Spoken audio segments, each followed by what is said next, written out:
friends, it's such a great joy to see you today. ನನ್ನ ಪ್ರಿಯ ಸ್ನೇಹಿತರೆ, ನಿಮ್ಮನ್ನೆಲ್ಲರನ್ನು ನೋಡುವಂಥದ್ದು ನನಗೆ ಎಷ್ಟೋ ಆನಂದ. Even today I am going to talk to you about seeing through our eyes. ನಮ್ಮ ಕಣ್ಣುಗಳ ಮುಖಾಂತರವಾಗಿ ನೋಡುವಂಥದ್ದನ್ನು ಕುರಿತು ಈ ದಿವಸ ಧ್ಯಾನ ಮಾಡಲಿಕ್ಕಿದ್ದೇವೆ. How do we see things through our eyes and give glory to God? ನಮ್ಮ ಕಣ್ಣುಗಳ ಮುಖಾಂತರ ಯಾವ ರೀತಿ ನೋಡಿ ನಾವು ದೇವರಿಗೆ ಮಹಿಮೆಯನ್ನು ಸಲ್ಲಿಸಲಿಕ್ಕೆ ಸಾಧ್ಯ? Proverbs 4:20 and verse 21 says, "My son, attend to my words, incline thy ear unto my sayings. Let them not depart from thine eyes. Keep them in the midst of thine heart."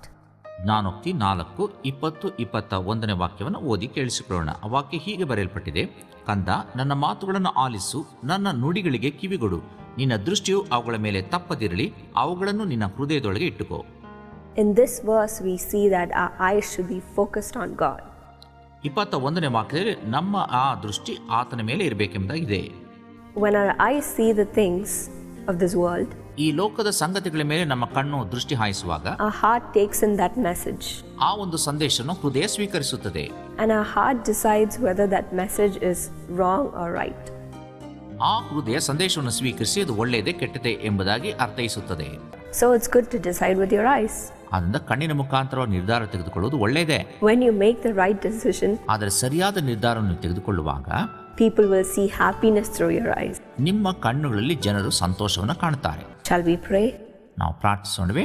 Our loving Heavenly Father, ಪ್ರೀತಿಯುಳ್ಳ ಪರಲೋಕದ ತಂದೆಯೇ, thank you for this wonderful word. ಈ ಅದ್ಭುತವಾದಂಥ ವಾಕ್ಯಕ್ಕೋಸ್ಕರ ವಂದನೆ. Lord, we give our eyes to you. ನನ್ನ ಕಣ್ಣುಗಳನ್ನು ನಿಮಗೆ ಕೊಡುತ್ತೇವೆ ದೇವರೇ.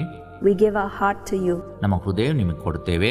We give our body to you. ನಮ್ಮ ದೇಹವನ್ನು ನಿಮಗೆ ಕೊಡುತ್ತೇವೆ. Lord, help us to give glory through us, Lord. ನಮ್ಮ ಮುಖಾಂತರವಾಗಿ ನಿನಗೆ ಮಹಿಮೆ ಉಂಟಾಗಲಿಕ್ಕೆ ಸಹಾಯವನ್ನು ನೀಡು.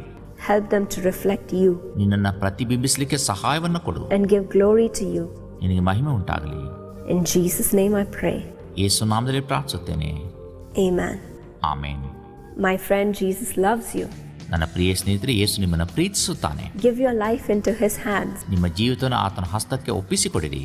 And he will take care of you. ಆತನು ನಿಮ್ಮನ್ನು ಕಾಪಾಡುತ್ತಾನೆ. God bless you. ದೇವರು ನಿಮ್ಮನ್ನು ಆಶೀರ್ವದಿಸಲಿ.